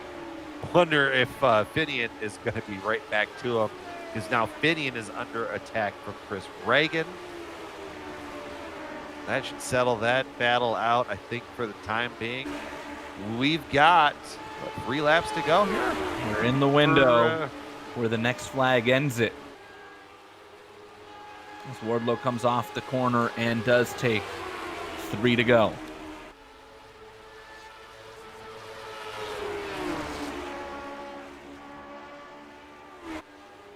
On season 2, Dustin Wardlow picked up the win by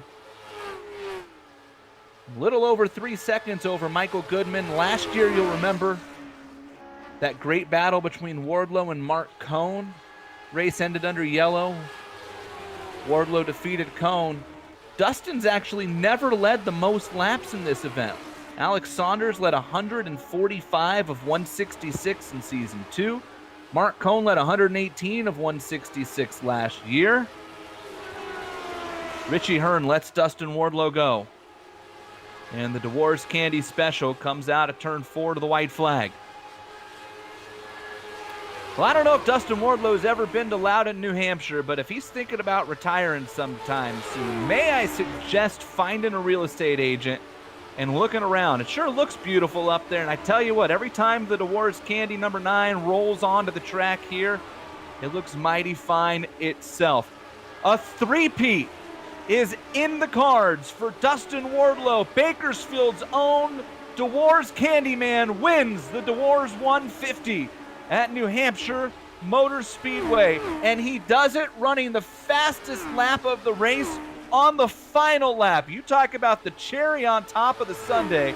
Dustin Wardlow dominates the final stage of this one to beat Ryan Otis. Third place goes to Mike Rasmus.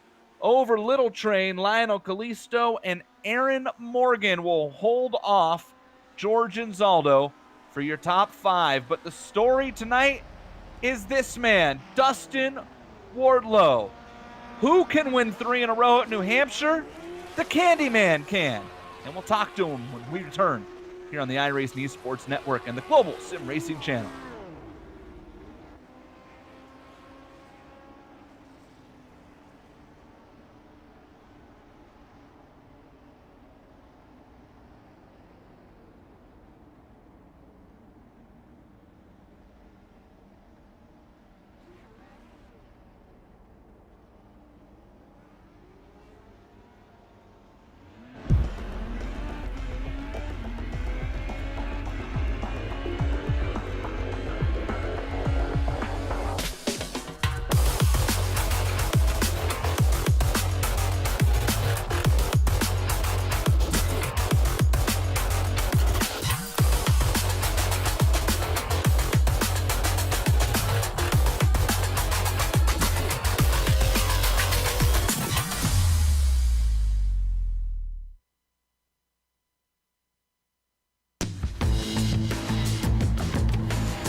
Back live on the HyperX post-race show, and the Dewar's 150 is complete here at New Hampshire Motor Speedway on the iRacing Esports Network and Global Sim Racing channel. The Lionheart Racing Series powered by HyperX. When you're trying to claw your way to the top of the podium, it pays to have an ultra-comfortable, high-quality headset. Gives you the audio information you need to grab the checkered flag.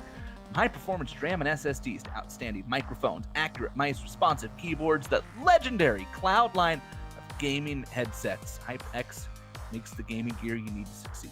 Casual or pro, no matter your creed, color, or culture, we are all gamers. HyperX is always ready to game. Use the promo code LionHRT15 at HyperXGaming.com. And if you don't have a pair of those comfy HyperX headphones, the next segment, fear not, we're going to post up the Turn Racing finishing order for you to see with your eyes. Turn Racing, merging the gap between real and sim racing. Got a promo code here, too. It's Lionheart10 at turnracing.com. By the way, you ever get confused?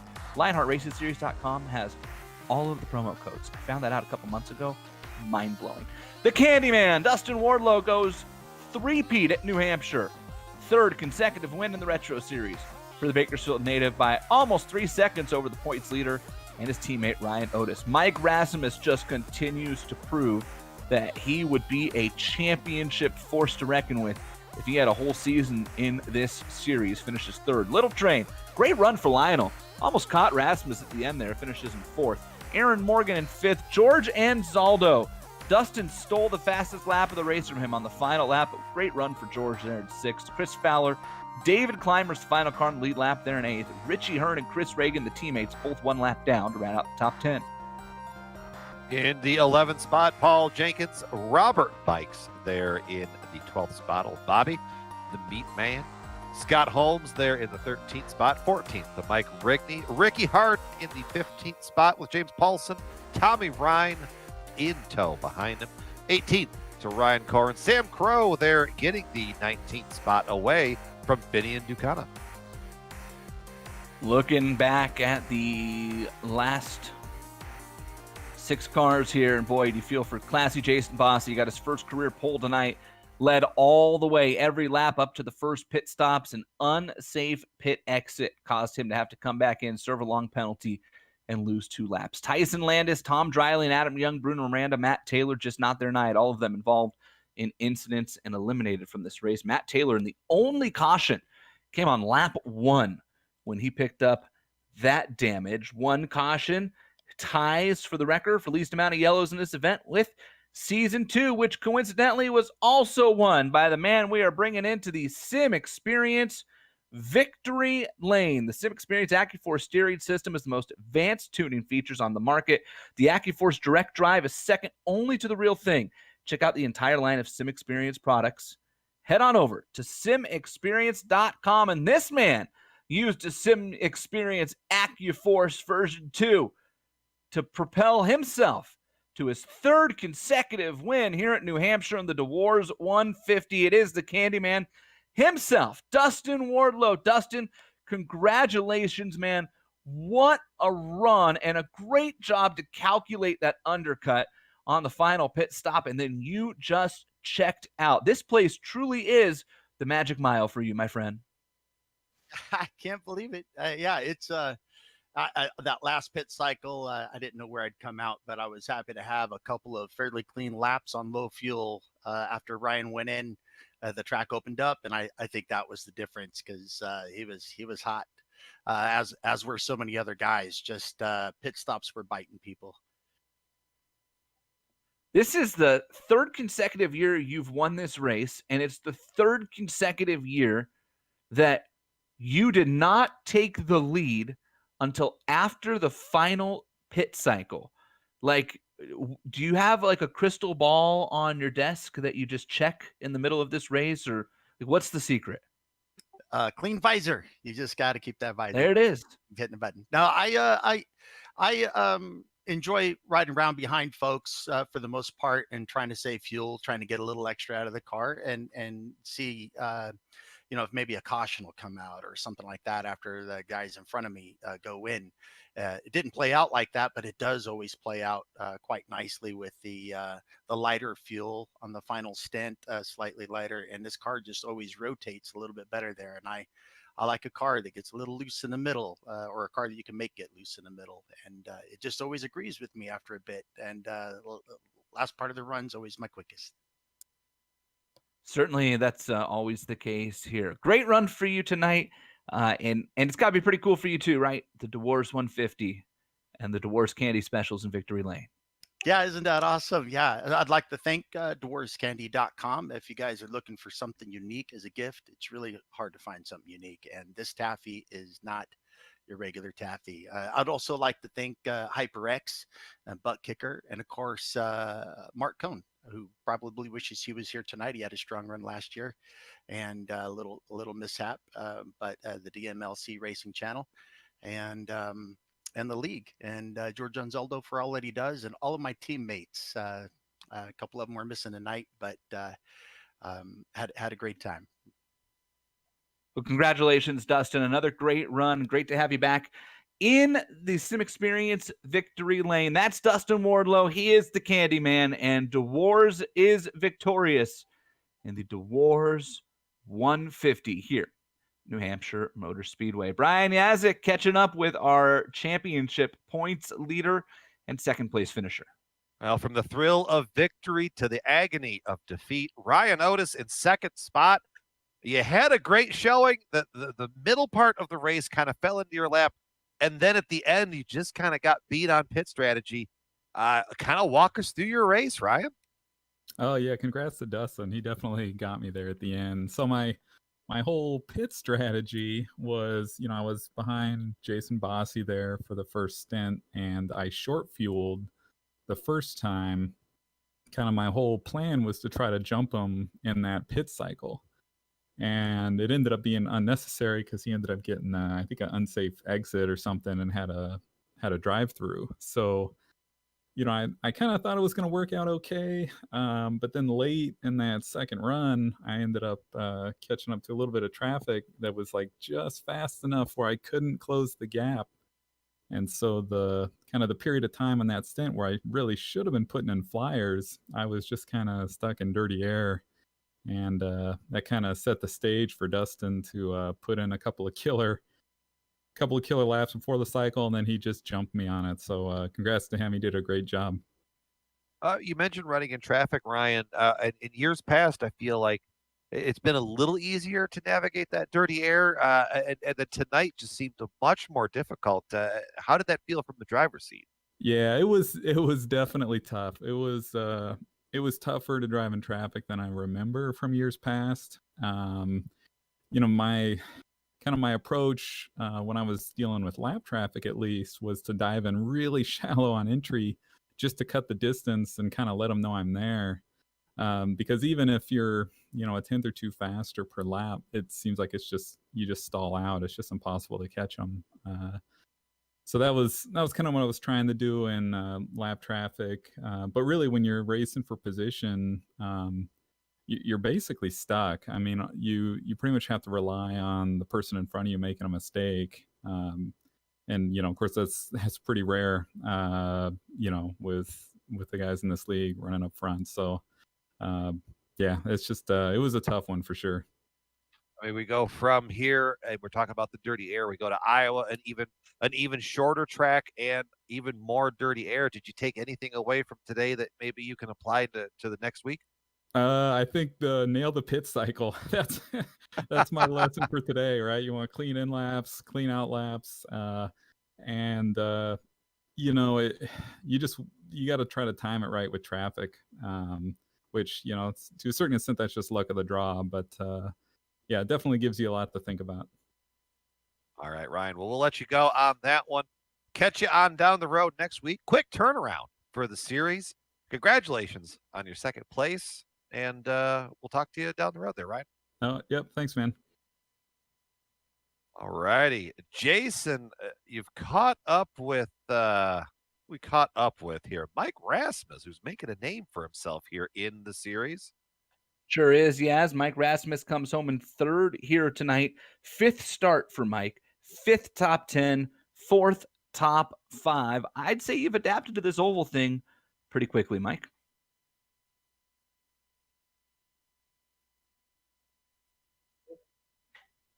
Checking in on Mike Rasmus. Can you hear me, Mike? Testing 1, 2. I forgot I programmed a button to talk. So There you go. Yeah, I was just saying, man, you've sure seemed to catch on to these ovals pretty quick. yeah, I'm good at the podiums, I guess. I'm not sure about the wins yet, but yeah, I really love New Hampshire, so it was really fun to drive here in this car.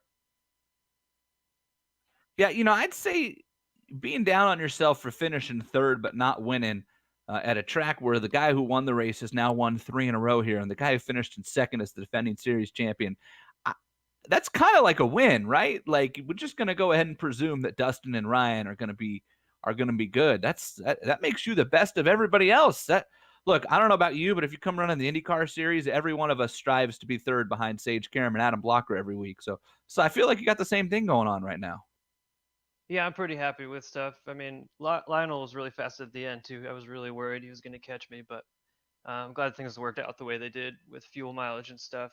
I was like spending half that race doing math in my head trying to figure out how much fuel I needed for the end.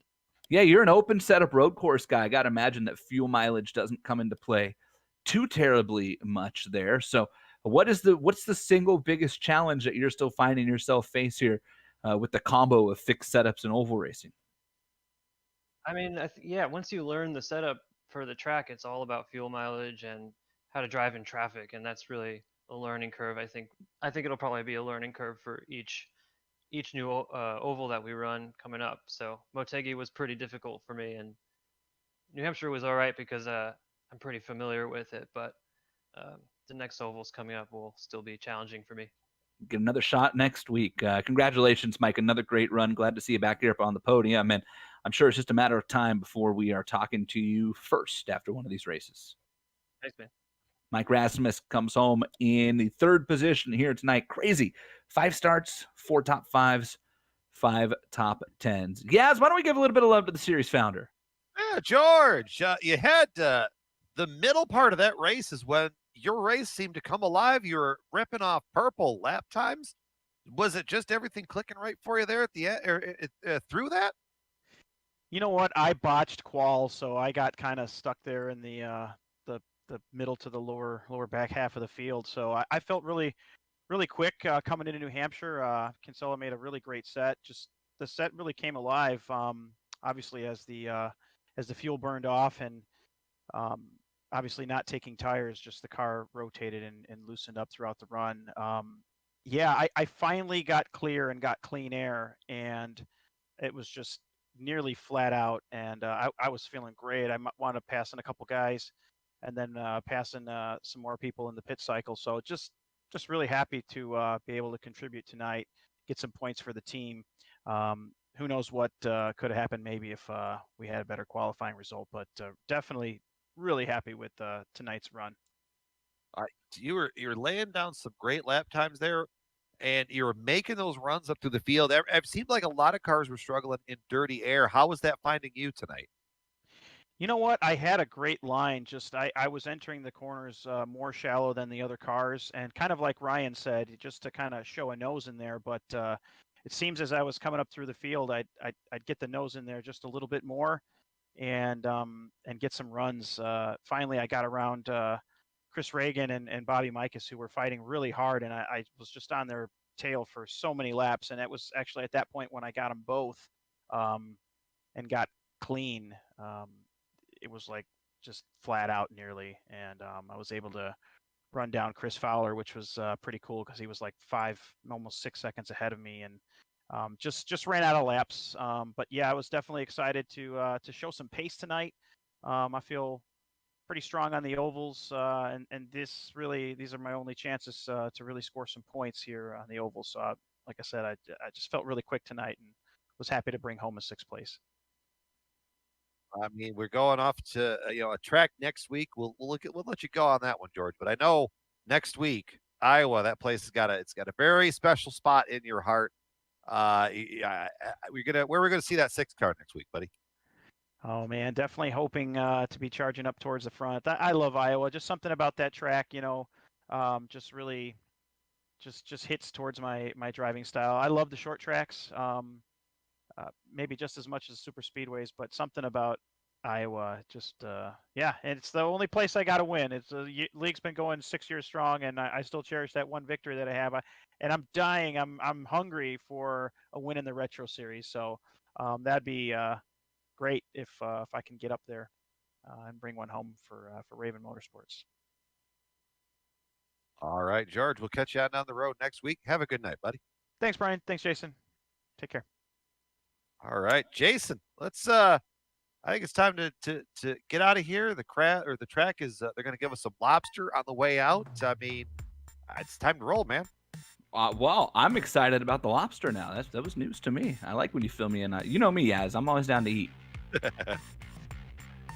Great job to everybody here tonight. Want to thank a couple of people that make this happen. It starts with our presenting sponsor here for the Lionheart Retro Series, DMLC Racing Channel. If you're looking for entertaining sim racing content, check it out.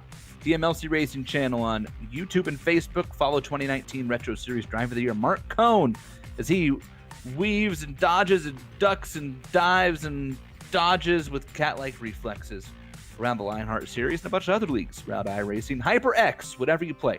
However you play it, HyperX knows we're all gamers. Use the promo code LionHRT15. HyperXGaming.com. Sim Experience is second only to the real thing. SimExperience.com for that active force and butt kicker. Make sure you feel what you've been missing. Use the promo code Lion2020 at thebuttkicker.com. Bunch of other sponsors help make the Lionheart Series go left and right week to week. Check them out, LionheartRacingSeries.com, if you want to find direct links to any of these sponsors you see on the page right now.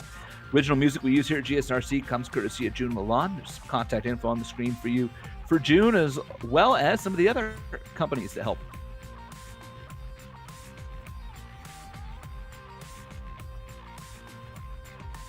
As well as some of the other companies that help make these broadcasts possible here. Want to remind you, our next Lionheart Retro Series broadcast coming up here on August 27th. Hey, that's what is that? That's next week for the Lionheart Retro Series. Man, look at that.